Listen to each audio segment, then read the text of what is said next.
Bismillahirrahmanirrahim. Assalamualaikum warahmatullahi wabarakatuh. Alhamdulillah, innal hamdalillah nahmaduhu wa nasta'inuhu wa nastaghfiruh wa na'udzubillahi min sururi anfusina wa min sayyiati a'malina may yahdihillahu fala mudhillalah wa may fala hadiyalah.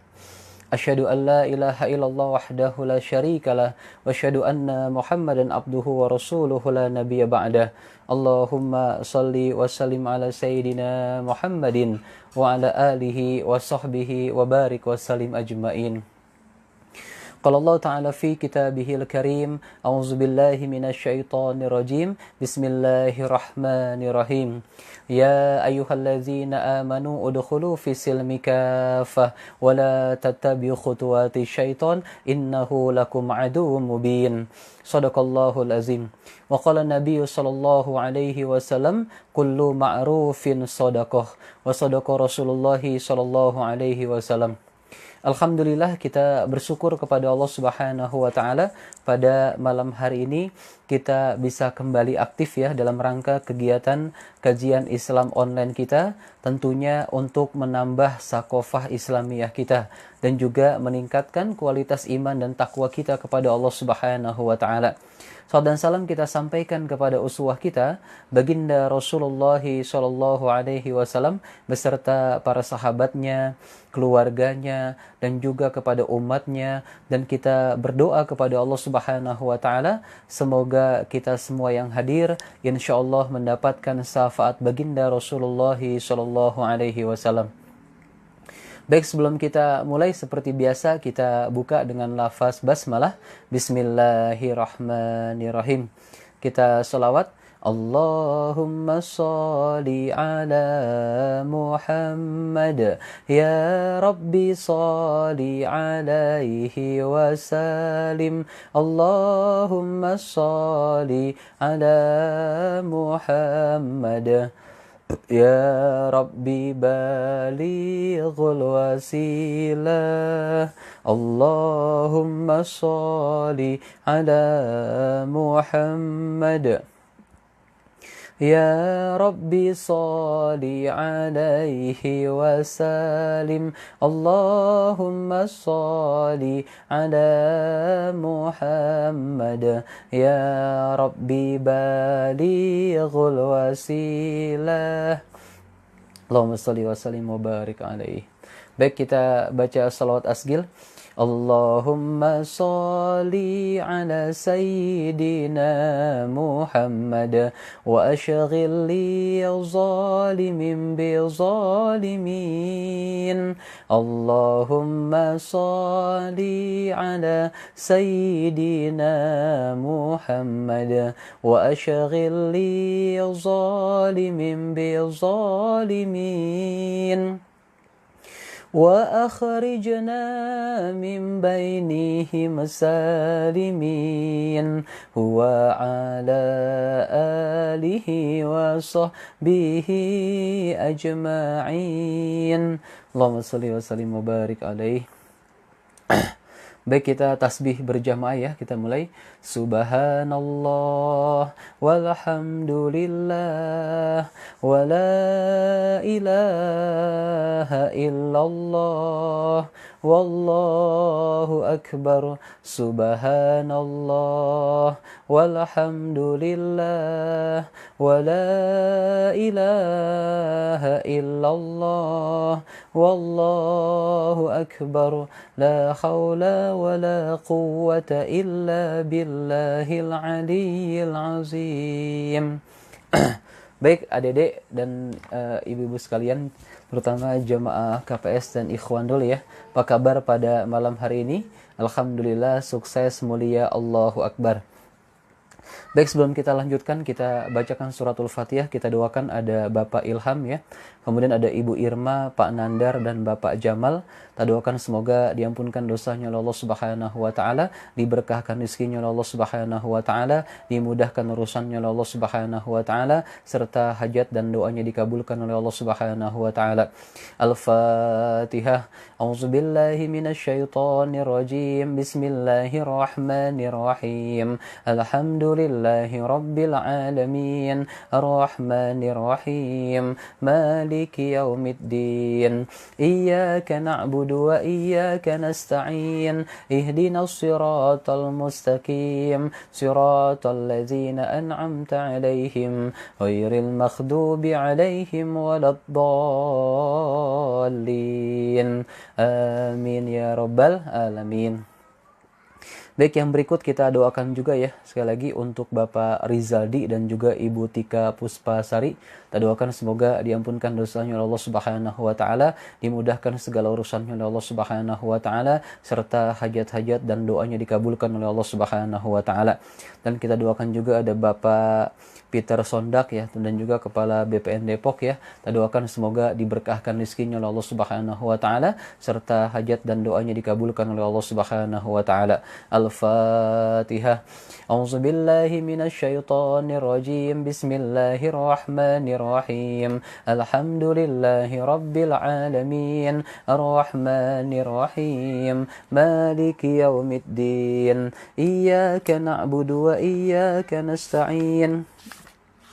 اهدنا الصراط المستقيم صراط الذين أنعمت عليهم غير المغضوب عليهم ولا الضالين آمين يا رب العالمين. Baik ya, sekali lagi pastikan kepada ibu-ibu ya, nih adik-adiknya juga harus menyaksikan ya, agar bertambah pemahamannya terhadap ajaran Allah Subhanahu wa taala. Nah, bagaimana kabar pada malam hari ini? Alhamdulillah, sukses, mulia, Allahu Akbar. Nah, bahasan kita pada malam ini tentang qobliyah Jumat ya. Adakah sholat sunnah qobliyah Jumat? Nah, di sini memang ulama ikhtilaf, terjadi perbedaan pendapat para ulama. Ada yang mengatakan tidak ada sholat qobliyah Jumat, tetapi juga banyak dalil yang menggambarkan bahwa ada ya sholat sunnah yang dikerjakan sebelum sholat Jumat.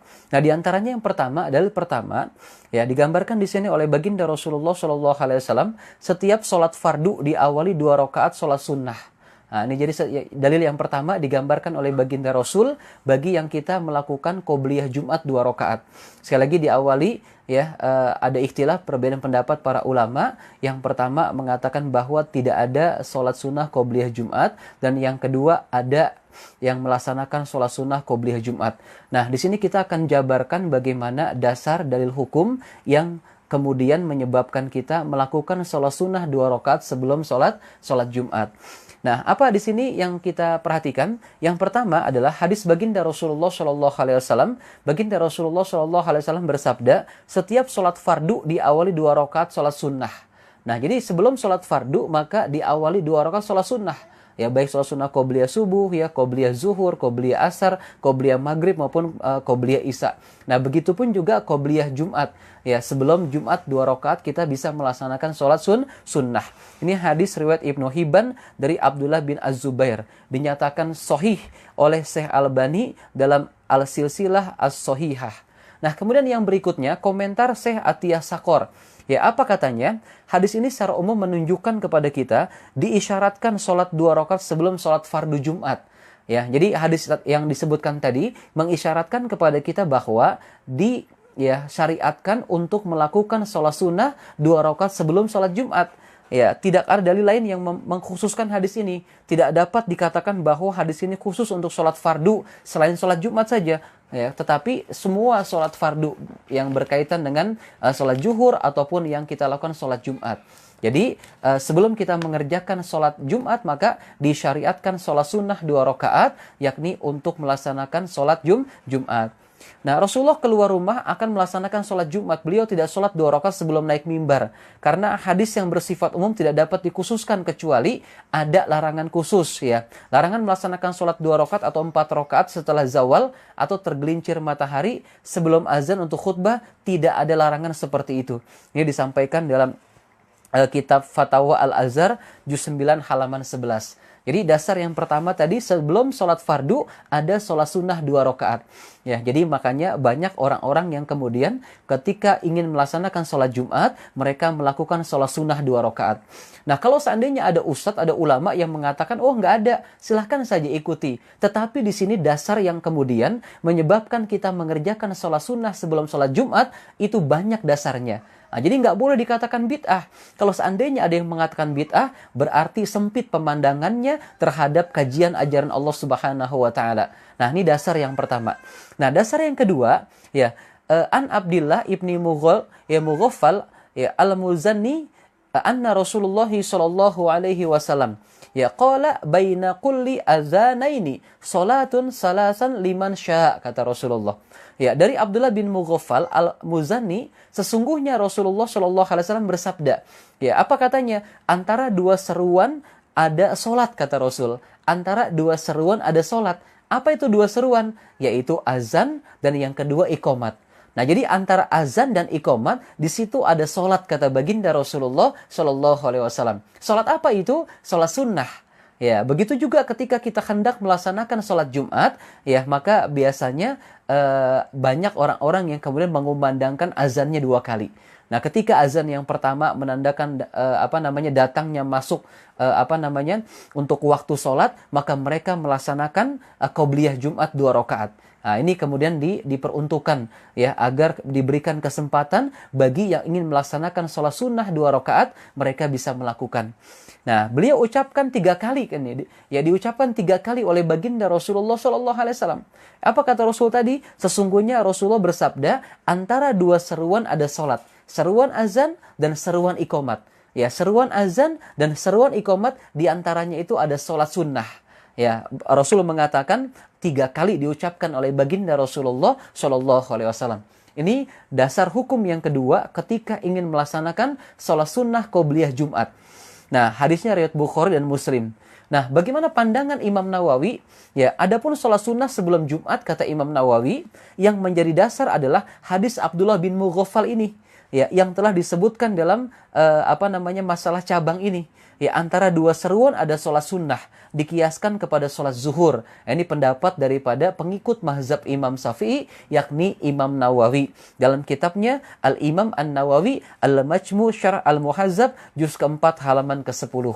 Nah, jadi jangan khawatir kalau seandainya kita ingin melaksanakan sholat sunnah sebelum Jumat 2 rakaat, ada dasar hukumnya, ada hujahnya, ada landasannya yang disampaikan oleh baginda Rasulullah Shallallahu alaihi wasallam dan juga pendapat Imam Nawawi dan juga pendapat daripada tadi yang pertama adalah Syekh Atiyah Sakor. Nah, ini kemudian bisa menguatkan kita untuk menjadikan landasan dasar mengerjakan sholat sunnah sebelum Jumat 2 rakaat. Nah, dalil yang ketiga, langsung perbuatan baginda Rasulullah Shallallahu alaihi wasallam. Ya, dasar yang ketiga ketika kita mengerjakan sholat sunnah sebelum Jumat, ya, dalilnya langsung adalah baginda Rasulullah Shallallahu alaihi wasallam.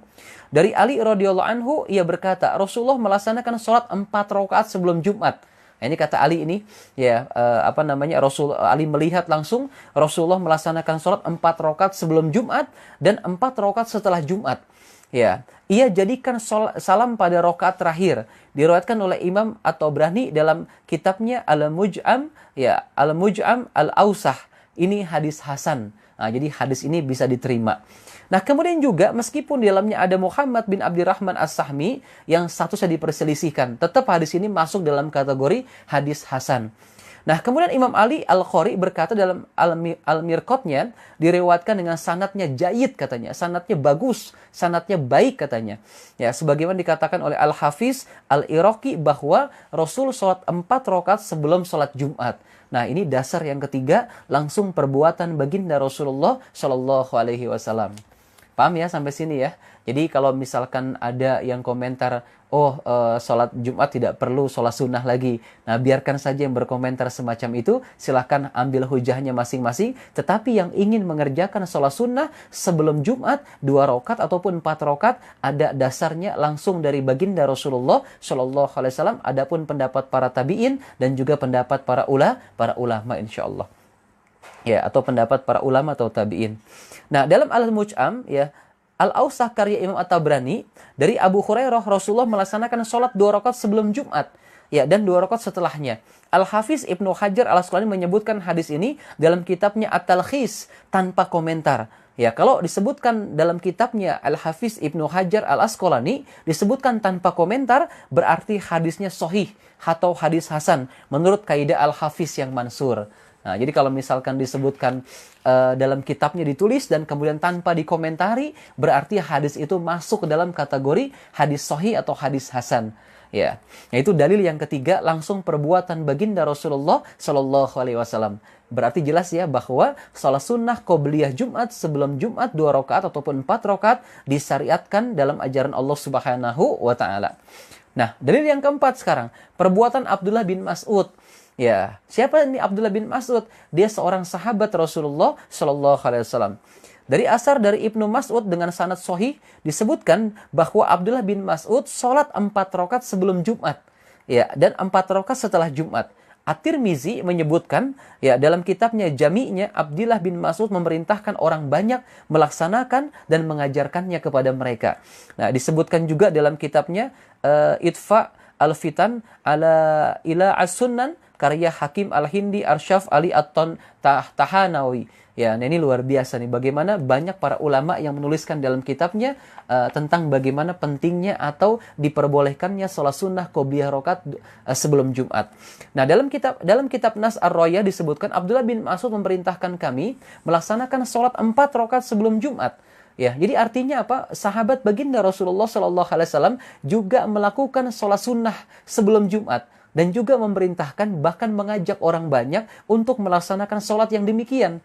Nah, ini yang kemudian disampaikan oleh Abdullah bin Mas'ud. Ya, diriwayatkan Abdur Razak dalam musannafnya dalam Ad-Dirayah disebutkan ya para periwayatnya adalah orang-orang yang terpercaya, orang-orang yang sikoh ya. Para periwayatnya orang-orang yang sikoh. Dalam Asar As-Sunan sanadnya sahih. Nah, ini menegaskan kepada kita pentingnya kita melaksanakan sholat sunnah qobliyah Jumat 2 rakaat ataupun 4 rakaat yang pernah dikerjakan oleh baginda Rasulullah Shallallahu Alaihi Wasallam. Jadi kalau misalkan ada ustadz atau ulama yang lain yang mengatakan, oh nggak perlu melaksanakan sholat sunnah, silahkan ambil hujahnya dulu. Jangan asal ikutin aja. Tetapi ketika kita yakin dengan yang disampaikan ini, tadi sudah disampaikan dasar yang keempat, di mana sebelum kita melaksanakan sholat Jumat, maka mesti kemudian dianjurkan, disunahkan, mengerjakan sholat sunnah qobliyah Jumat 2 rakaat ataupun 4 rakaat seperti yang dikerjakan oleh baginda Rasul dan juga Abdullah bin Mas'ud. Ya, nah tidak dapat dikatakan bahwa ini adalah sunnah mutlak, nggak bisa. Kenapa? Karena bukan sholat qobliyah Jumat, karena sholat sunnah mutlak dianjurkan dengan anjuran yang bersifat umum. Ya, tidak diperintahkan secara khusus dengan perintah ajaran. Ya, dan perhatian seperti ini sebenarnya serta penekanan dari Abdullah bin Mas'ud tadi. Ya, dicontohkan oleh Abdullah bin Mas'ud, seorang sahabat baginda Rasul, bahkan dicontohkan oleh baginda Rasulullah Shallallahu Alaihi Wasallam. Bahkan disampaikan juga hadis-hadis oleh baginda Rasulullah Shallallahu Alaihi Wasallam. Jadi kuat insya Allah hujah kita untuk melaksanakan sholat sunnah 2 rakaat ataupun 4 rakaat sebelum sholat Jumat. Nah, kemudian asar mauquf ya ini dihukumkan marfu karena zohirnya berasal dari Rasulullah Shallallahu Alaihi Wasallam. Ya, andai tidak demikian tidak mungkin Abdullah bin Mas'ud memerintahkannya. Ini ditegaskan dalam Fatwa Al-Azhar ya di juz 9 halaman 17. Nah, jadi penting ya buat kita memahami hujah ini agar jangan sampai kemudian kita bingung, ada nggak ya sholat sunnah qobliyah Jumat, ada nggak ya? Nah, ketika dijelaskan tadi dasarnya, ya yang keempat tadi sudah disebutkan 4 dasar bagaimana landasan hujah kita untuk mengerjakan sholat sunnah qobliyah Jumat 2 rakaat ataupun 4 rakaat seperti yang dicontohkan oleh baginda Rasulullah Shallallahu Alaihi Wasallam. Nah, kemudian dalil yang kelima, ya ini dikiaskan nih. Ya, dalam Sahih Al-Bukhari disebutkan ya dalam bab khusus, bab setelah sholat Jumat dan sebelumnya. Ya, bagaimana komentar Al-Hafiz Ibnu Hajar Al-Asqalani? Ya, kalau kita perhatikan, Al-Hafiz Ibnu Hajar Al-Asqalani dia memiliki hafalan hadis kurang lebih 300.000 hadis. Ya, terkadang Masya Allah luar biasa ya. Para ulama, ya para tabi'in ini, para sahabat hafalan hadisnya luar biasa, banyaknya luar biasa. Ya, tapi kok aneh gitu, terkadang ada orang yang kemudian lahir belakangan di akhir zaman, terkadang gampang membid'ahkan sesuatu yang kemudian diperbolehkan oleh para ulama ini. Ya, para ulama-ulama zaman dahulu yang hafalan hadisnya luar biasa. ya, yang hafalan hadis sampai 300.000 hadis atau 100.000 hadis atau bahkan kurang lebih bahkan bisa sampai jutaan hadis gitu, ya. Tapi ulama-ulama atau ustadz-ustadz yang lahir belakangan gitu terkadang ada saja yang gampang membid'ahkan gitu. Ya, padahal mereka belum tentu hafal 100.000 hadis. Ya, dibandingkan dengan yang apa yang mereka bid'ahkan. Sementara dibolehkan oleh para tabi'in, terutama mazhab Imam Syafi'i misalkan yang berkaitan dengan kunut subuh. Tapi ada juga yang membid'ahkan kunut subuh. Ya, padahal Imam Syafi'i Masya Allah luar biasa kehebatannya. Imam Maliki juga luar biasa kitab hadisnya Al-Muwatta. Ya, inilah yang kemudian perlunya kita bijaksana mendalami lagi ajaran Allah Subhanahu wa taala sehingga tidak gampang mengikuti orang-orang yang gampang membid'ahkan. Nah, ini yang kemudian bisa kita jadikan argumentasi untuk melaksanakan hujah kita ke qobliyah Jumat. Nah, yang kelima, di sini digambarkan komentar Al-Hafiz Ibnu Hajar Al-Asqalani terhadap bab yang disampaikan oleh Sahih Bukhari ya dalam bab setelah sholat Jumat dan sebelumnya. Apa katanya? Imam Bukhari tidak menyebutkan sedikit pun tentang sholat sebelum sholat Jumat. Ya, Ibnu Al-Munir berkata dalam Al-Hasyiyah, seakan-akan Imam Bukhari menyatakan pada dasarnya, nah ini kata Al-Hafiz Ibnu Hajar Al-Asqalani, sholat Jumat dan sholat Zuhur itu sama. Ya, pada dasarnya sholat Jumat dan sholat Zuhur itu sama. Ya, hingga ada dalil lain yang membedakannya. Ya, karena sholat Jumat itu pengganti sholat Zuhur. Artinya apa? Orang yang sudah melaksanakan sholat Jumat, maka tidak perlu lagi dia mengerjakan sholat Zuhur. Atau sebaliknya, perempuan misalkan yang tidak mengerjakan sholat Jumat, maka dia mesti melakukan sholat Zuhur. Ataupun wanita yang mengerjakan sholat Jumat, maka tidak perlu lagi dia melaksanakan sholat Zuhur. Nah, ini yang kemudian digambarkan oleh Al-Hafiz Ibnu Hajar Al-Asqalani. Nah, kemudian Al-Hafiz melanjutkan, Ibnu Atin berkata, ya tidak disebutkan sholat sebelum Jumat dalam hadisnya. Mungkin Imam Al-Bukhari menetapkan sholat qobliyah Jumat berdasarkan kias. Ya, sholat Jumat dikiaskan kepada sholat Zuhur, selesai udah. Ya, sholat Jumat dikiaskan kepada sholat Zuhur. Nah, artinya apa? Sholat Zuhur ada qobliyahnya, maka sholat Jumat pun ada qobliyahnya. Bisa 2 rakaat dan bisa juga 4 rakaat. Ini dikerjakan oleh baginda Rasulullah Shallallahu Alaihi Wasallam. Nah, dikuatkan oleh Az-Zain Al-Munir, Imam Bukhari menyamakan antara sholat Jumat dan juga sholat Zuhur. Ya, dalam hal sholat sunnahnya, sebagaimana Imam Al-Bukhari menyamakan antara imam ya dan makmum ya dalam hukumnya. Jadi pada saat dia misalkan menjadi imam di sholat Jumat, sama hukumnya dengan sholat Zuhur juga. Nah, hanya perbedaannya ketika di sholat Jumat, maka dia mesti ada yang namanya khutbah Jumat. Nah, ini tambahannya. Ya, maka dengan demikian, maka hukum sholat sunnah pada sholat Zuhur dan sholat Jumat itu sama. Nah, ini disampaikan dalam kitab Al-Hafiz Ibnu Hajar Al-Asqalani dalam kitabnya Fathul Bar, Syarah Sahih Muslim, juz 2 halaman 426.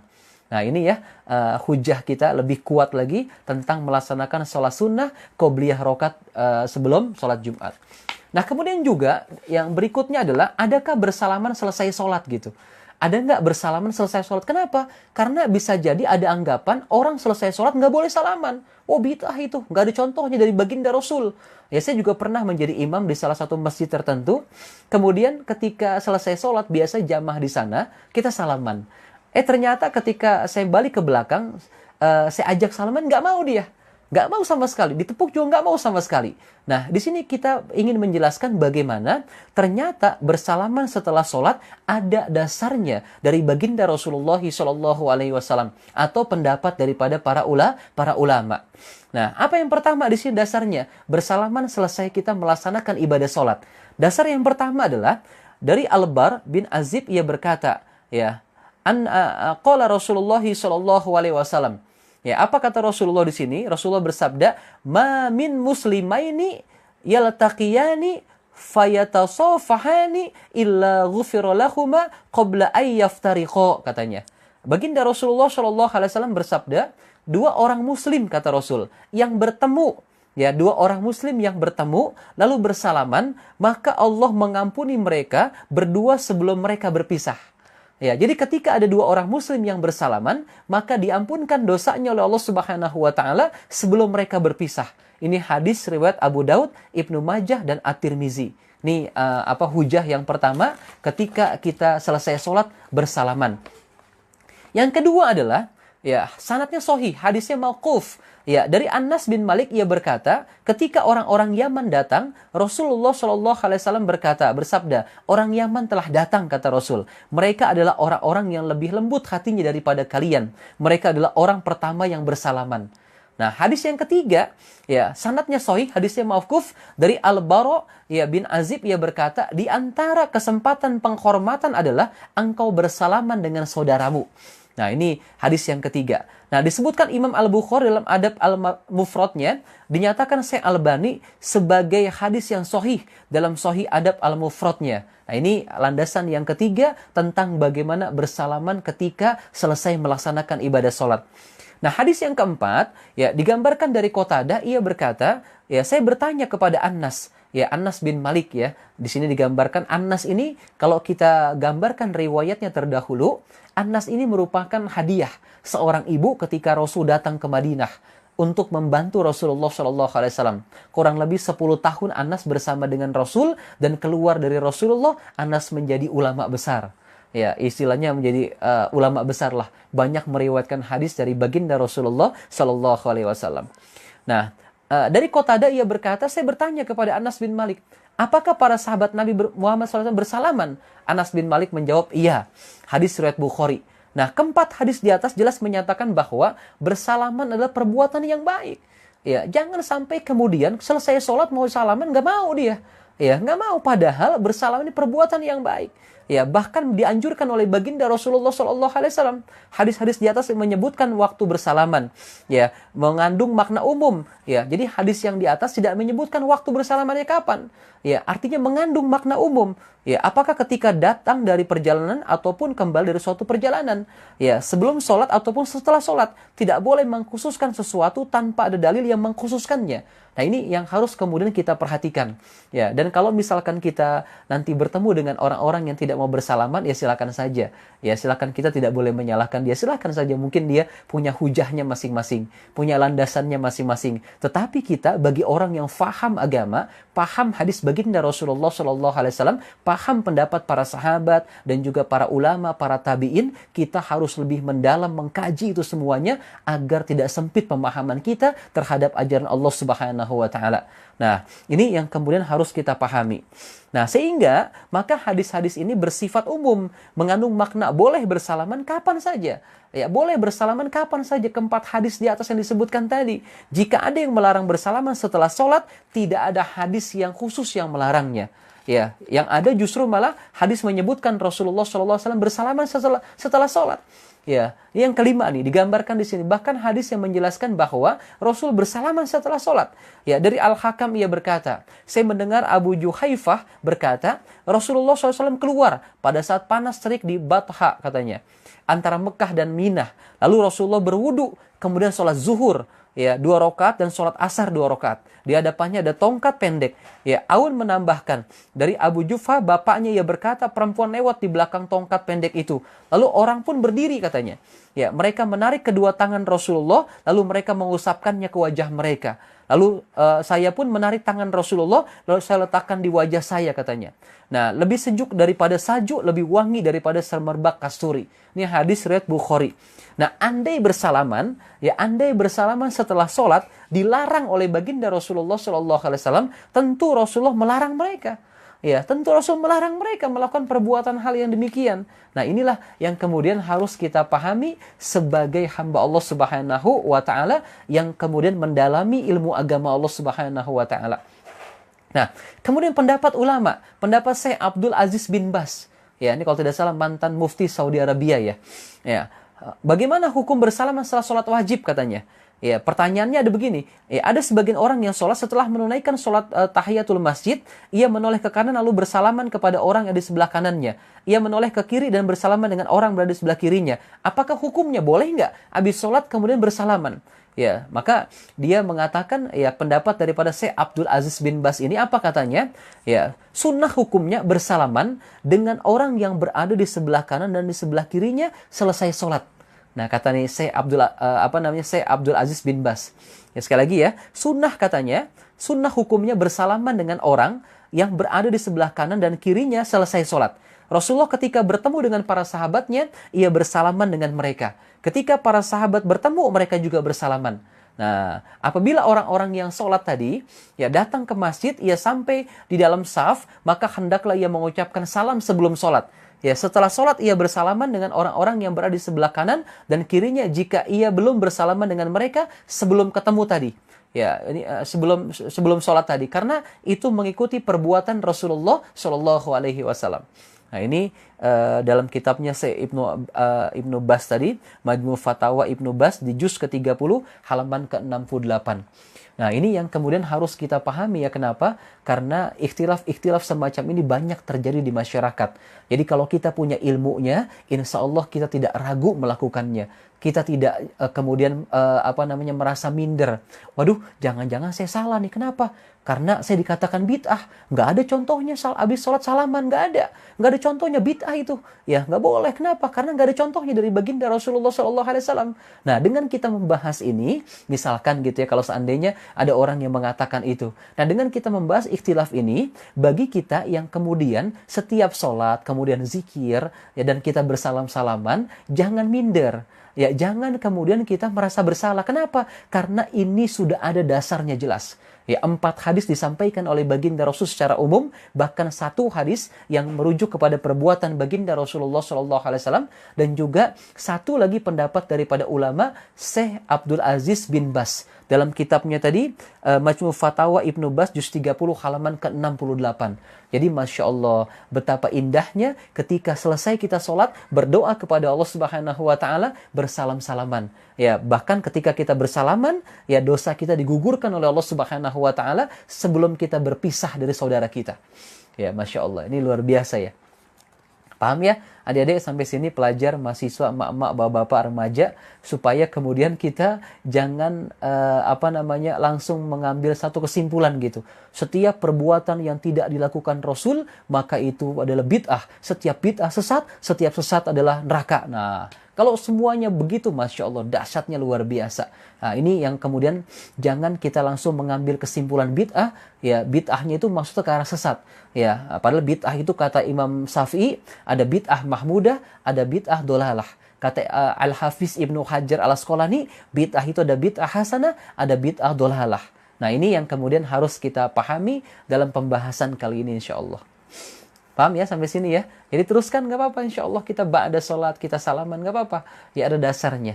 Dan jangan khawatir, ya kalau seandainya ada yang mengatakan bid'ah, biarkan saja mereka urusannya dengan Allah Subhanahu wa Ta'ala, dan kita sudah ada hujahnya yang jelas dari baginda Rasulullah SAW, dari pendapat para ulama. Dan juga di sini ada pendapatnya Imam Nawawi. Apa kata Imam Nawawi? Jika ia sudah bersalaman sebelum sholat, ketika mau sholat nih, ke musola atau ke masjid, ketemu nih, Assalamualaikum, salaman. Ini ceritanya nih dalam kondisi nggak ada pandemi ya. Dalam kondisi nggak ada pandemi corona gitu. Lagi netral lah, biasa. Sebelum sholat, Assalamualaikum, ketemu, salaman, ngobrol. Ya, mau kemana? Sholat yuk bareng ya, ayo. Nah, ketika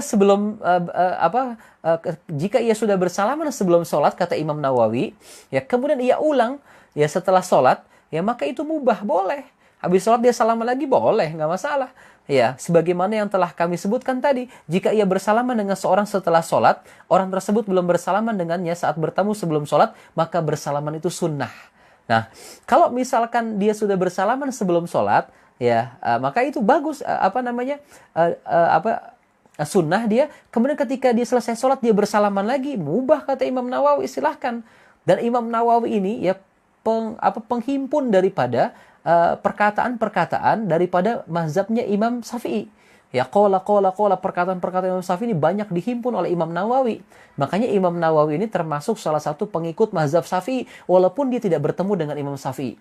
Ya, walaupun dia tidak bertemu dengan Imam Syafi'i, tapi dia pengikut mazhab Imam Syafi'i yang setia nih. Nah, namanya Syekh Imam Nawawi, dan dia salah satunya menulis kitab yang terkenal ya, kitab hadis, yaitu Riyadhus Shalihin.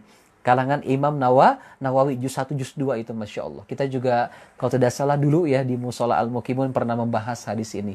Walaupun tidak semuanya lah. Paham ya sampai sini ya? Nah, jadi kalau misalkan sebelum dia datang ke musola, ketika datang ke musola dia belum salaman, selesai sholat, dia salaman nih. Itu sunnah kata Imam Nawawi. Kalau sebelumnya dia udah salaman, selesai sholat dia salaman lagi, diulang salamannya, itu mubah kata Imam Nawawi. Tapi kalau ketika dia sebelum sholat belum salaman, ba'da sholat dia salaman, Masya Allah, maka itu sunnah. Itu sunnah. Ya, disebutkan menurut Ijma, kesepakatan berdasarkan hadis-hadis sahih tentang itu. Asal bersalaman itu sunnah. Ya, bahwa ada orang-orang yang bersalaman pada waktu-waktu tertentu, misalnya setelah selesai sholat, maka itu tidak mengeluarkannya dari asal sunnah itu.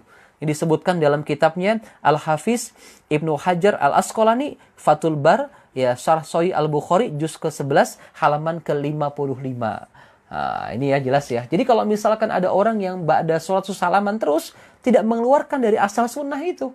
Nah, ini digambarkan dalam kitabnya Al-Hafiz Ibnu Hajar Al-Asqalani, dalam kitab judulnya Fathul Bar, Syarh Sahih Al-Bukhari, juz 11, halaman ke-55.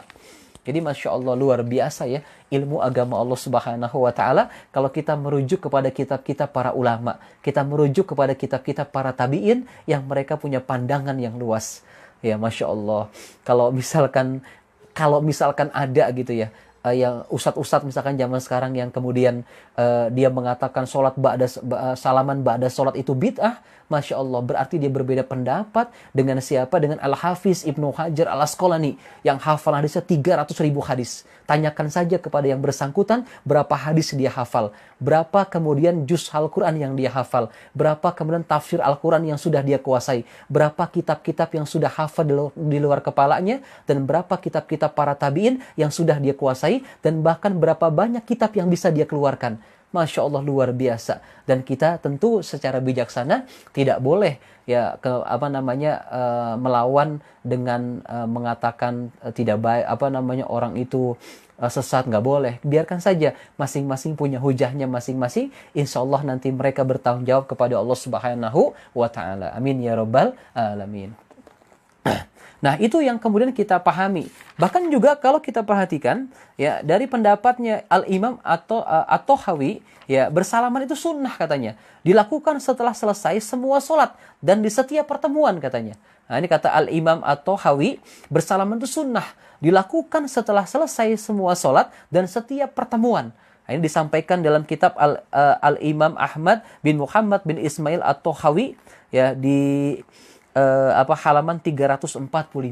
Jadi Masya Allah, betapa dahsyatnya para ulama, ya, para tabi'in dan juga hadis baginda Rasulullah SAW mencoba memberikan penjelasan kepada kita bahwa ternyata setelah sholat ketika bersalaman disunahkan oleh baginda Rasulullah SAW, dan ketika sebelum kita sholat kita sudah bersalaman, selesai sholat kita mengulangi salaman lagi, maka kata Al-Imam Syekh Nawawi, dia mengatakan bahwa itu mubah, boleh, bagus. Kenapa? Karena itu menandakan kecintaan kita kepada saudara kita.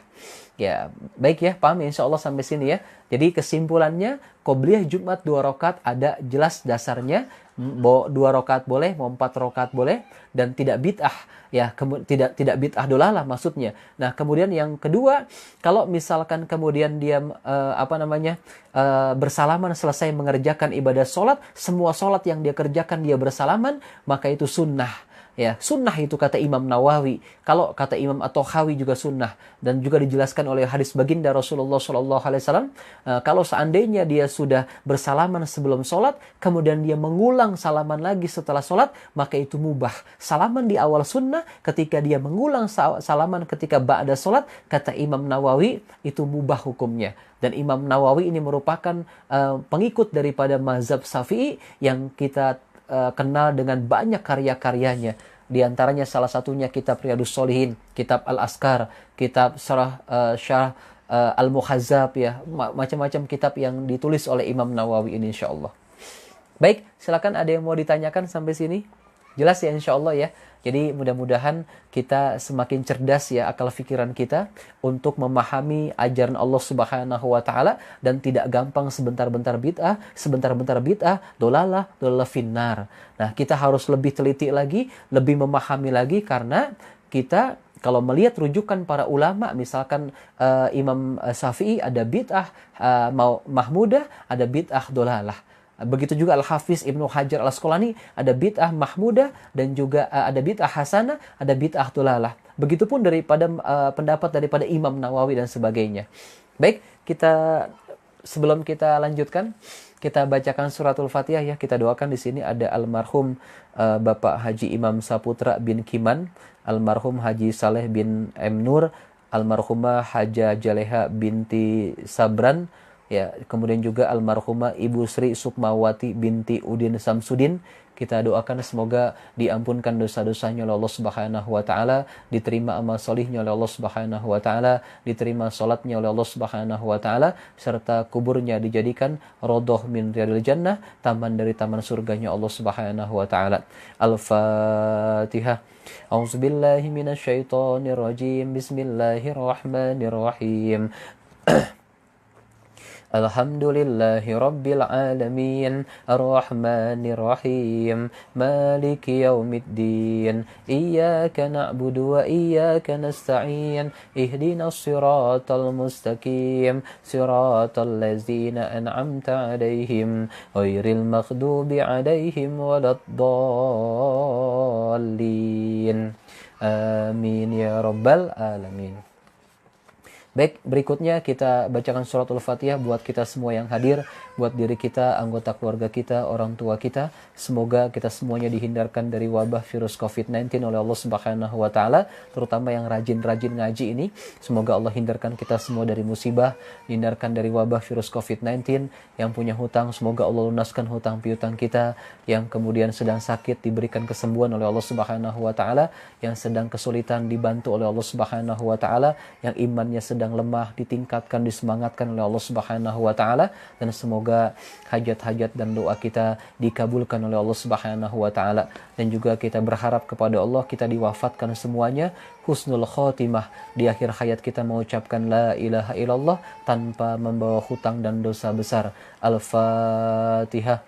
A'udzubillahi minasyaitonir rajim. Bismillahirrahmanirrahim. Alhamdulillahi rabbil alamin. Ar-Rahmanir Rahim. Maliki yaumiddin. Iyyaka na'budu wa iyyaka nasta'in. Ihdinas siratal mustaqim. Siratal ladzina an'amta 'alaihim ghairil maghdubi 'alaihim waladdallin. Amin ya Rabbal Alamin. Baik ya, demikian yang kita sampaikan. Sekali lagi mohon maaf jika ada kesalahan atau yang tersinggung atau perkataan yang kurang baik. Yang benar datangnya dari Allah Subhanahu wa taala, dan saya mohon maaf jika ada kesalahan dan ketidakpasan dalam mengucapkan kata-kata.